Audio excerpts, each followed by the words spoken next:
আলহামদুলিল্লাহ, আল্লাহর রহমতে আপনাদের সাথে আল্লাহ তাআলা দেখা করার সুযোগ দান করেছেন। আসলে আবু মুসা ভাই অনেকগুলো কথা বলেছে, এজন্য আমাদের আর খুব বেশি কথাবার্তা নাই আপনাদের সাথে। যদি বলতেই হয় এতটুকুই বলবো যে আমরা যারা মুসলিম, পৃথিবীর সর্বশ্রেষ্ঠ আদর্শ আমাদের হাতে আছে আলহামদুলিল্লাহ। পৃথিবীর প্রত্যেকটা সভ্যতা পরাজিত হয়েছে। পৃথিবীর প্রত্যেকটা নতুন নতুন পরিবর্তন পৃথিবীকে এসে বলছিল যে আমি পৃথিবীর ভাগ্য পরিবর্তন করব, কিন্তু কেউই পৃথিবীর ভাগ্য পরিবর্তন করতে পারে না। মানুষের ভাগ্য কেউ পরিবর্তন করতে পারে না। পাশ্চাত্য সভ্যতা বলছিল যে আমি পৃথিবীকে নেতৃত্ব দিব, কিন্তু এই পুরো পৃথিবী দেখছে তারা পৃথিবীকে কিভাবে শোষণ করছে। একের পর এক দেশকে কলোনি বানায় তারা শাসন করছে, কোটি কোটি মানুষকে তারা হত্যা করছে বিভিন্ন কলোনিতে।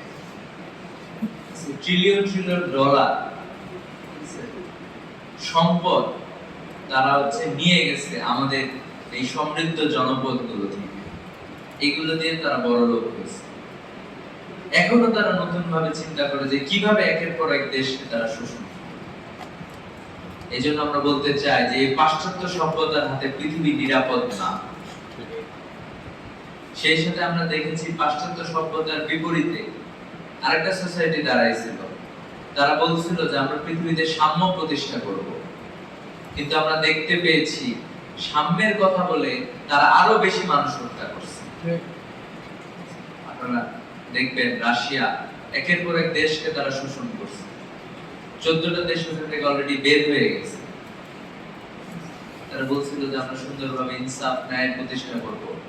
তারাই হচ্ছে সবচেয়ে জুলুমবাজ।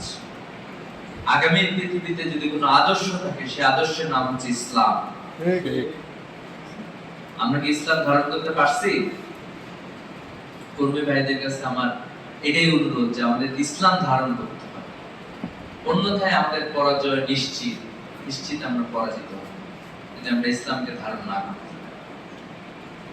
আজকের উপস্থিতিকে আমি বলতে চাই যে পৃথিবী পরিবর্তন করবে যুবকরা ইনশাআল্লাহ। ইনশাআল্লাহ পৃথিবী পরিবর্তন করবে তরুণরা ইনশাআল্লাহ। ইনশাআল্লাহ বাংলাদেশের তরুণরা 24-এর আন্দোলন দেখাই দিয়েছে যে পরিবর্তন কাকে বলে।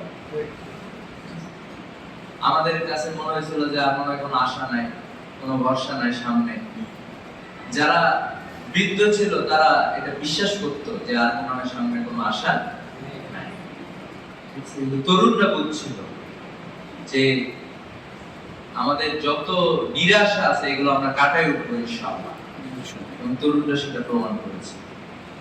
এই জন্য আমরা 24-এ যে বিপ্লবটা দেখছি, বিপ্লবে আমরা দেখবো যে নানাভাবে এই বিপ্লবে ইসলাম হাজির ছিল।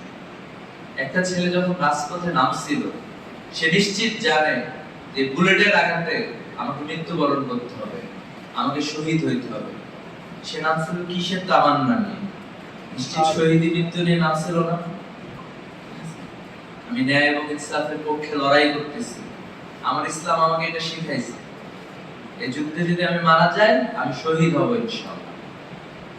এটা ছিল একটা অন্যতম প্রেরণা। অন্যতম প্রেরণা ছিল, আপনারা দেখবেন যে প্রতি শুক্রবারে আন্দোলন এক নতুন মাত্রা যুক্ত হইতো জুম্মার নামাজের পরে। আন্দোলন নতুন মাত্রা যুক্ত হইতো জুম্মার নামাজের পরে। অসংখ্য শিক্ষার্থী রাস্তায় নেমে আসছিল এবং 24-এর বিপ্লব সাধন করছে। এই জন্য 24-এর বিপ্লবে আমাদের কাছে এটা অলরেডি প্রমাণিত হয়েছে। আমাদের অনেক অনেক কিছু করার আছে, তাই না? এবং আমি বিশ্বাস করি ইসলামী ছাত্র শিবির যদি সিদ্ধান্ত নেয় যে কোনো বিপ্লব ঘটাতে সক্ষম ইনশাআল্লাহ। ইসলামী ছাত্র শিবিরের কর্মীরা এজন্য সবসময় প্রস্তুত থাকবে। পারা যাবে না ইনশাআল্লাহ? ইনশাআল্লাহ।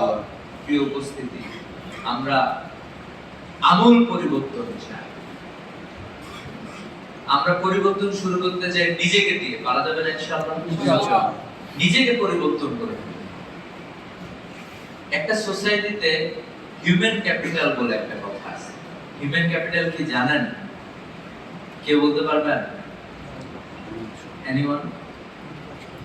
হিউম্যান ক্যাপিটাল হচ্ছে পৃথিবীতে অনেক ধরনের সম্পদ আছে, সম্পদ আছে না? আপনার একটা বাড়ি আছে, এটা আপনার একটা সম্পদ। হিউম্যান ক্যাপিটাল হলো একটা মানুষ যখন সম্পদে রূপান্তরিত হয়, ঠিক আছে?